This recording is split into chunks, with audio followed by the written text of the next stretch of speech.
Dahil sa kanyang pagmamahal, nabubuhay ako. Dahil sa kanya, nalaman ko ang tunay na kahalagahan ng pag-ibig. Dahil sa kanyang paggabay, nasulat ko to. Dahil sa kanya, patuloy kong nasasagot ang mga bakit. Dahil sa kanyang sakripisyo, nararanasan natin ang mundo.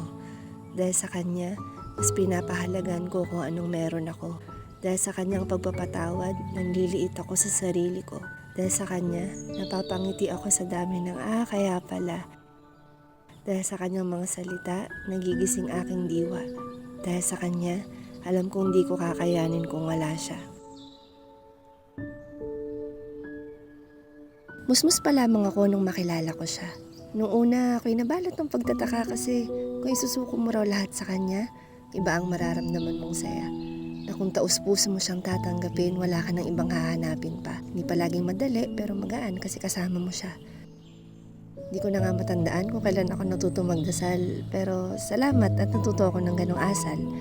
Naalala ko tuloy may nakapagsabi sa akin, wala namang mawawala kung magtitiwala ka sa di mo nakikita. Dagdag pa niya, kasi hindi lang naman mata ang nakakakita. Binibigay niya kahit di ko pa hinihiling. Hindi ko pa alam na kakailanganin pero basta na lang dumadating. Naisip ko nga minsan, hindi ako karapat-dapat sa mga biyayang to. Dahil makasalanan ako. Magkakasala pagtapos humingi ng tawad, magkakasala pagtapos magpasalamat. Sumusunod lang kasi kailangan, sumusunod kasi natatakot lang. Tama, magsisisi lang saglit tapos maulit na naman kinabukasan. Paulit-ulit lang senaryo. Nakakahiya, no? Nakakaalala lang tayo pag tayo na nakakalimutan. Nagdadasal lang tayo sa tuwing kagipitan. Ginagawa lang natin kasi takot tayong mawalan. Tayo na nga lumayo, gusto pa nating tayong lalapitan. Tayo pa ang may ganang kumestyon. Uhaw na uhaw kami sa pagmamahal, nagpapakalunod sa material. Gagawin ang lahat basta makapanlamang. Makakuha lang ng atensyon at sa mga mata nila'y kuminang. Pag nalugmok ulit, magdadasal na lang. Hindi para magsisi at magnilay-nilay, kundi para wala lang. Kasi yun ay nakasanayan. Panatag lang kasi papatawarin naman ulit. Kasi alam naman niya ang hugot kung bakit. May pananampalataya raw pero nagdududa.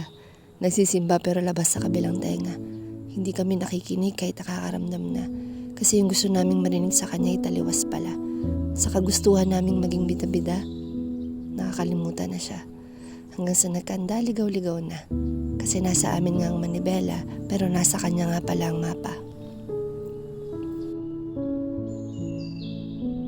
Diyos ko, salamat at patawan. Sa kabila ng lahat, di mo kami sinukuan. Patuloy mo pa rin kaming minamahal sa kabila ng kapintasan. Isang tawag lang namin, agad kang nandyan. Nang sisilming liwanag sa madilim na daan. Kaya Ama, ang lahat ng papuri ko'y sa'yo. Hindi ko maisip ang buhay kung wala ako sa tabi mo. Walang katumbas na salitang pagmamahal ko sa'yo. Marami pang pwedeng mangyari, walang katiyakan, pero sa piling mo may kasiguraduhan. Sana kapag naabot ko na ang tugatog, hindi ako makalimot. Dahil alam kong walang saysay kung walang basbas mo. Ikaw na po magpatakbo ng buhay ko, ng buhay naming lahat. Sana kahit papano sa pamamagitan ng tulang to, mas kumabot kaming lahat sa'yo, sa plano mo. Dahil sa iyong pagmamahal, nabubuhay ako. Dahil sa iyo, nalaman ko ang tunay na kahalagahan ng pag-ibig. Dahil sa iyong paggabay, nasulat ko to.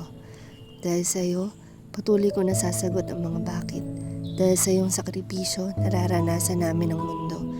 Dahil sa iyo, mas pinapahalagahan ko kung anong meron ako. Dahil sa iyong pagpapatawad, nanliliit ako sa sarili ko. Dahil sa iyo, napapangiti ako sa dami ng kaya pala. Dahil sa iyong mga salita, nagigising aking diwa. Dahil sa iyo, alam kong walang saysay ang buhay kung wala ka.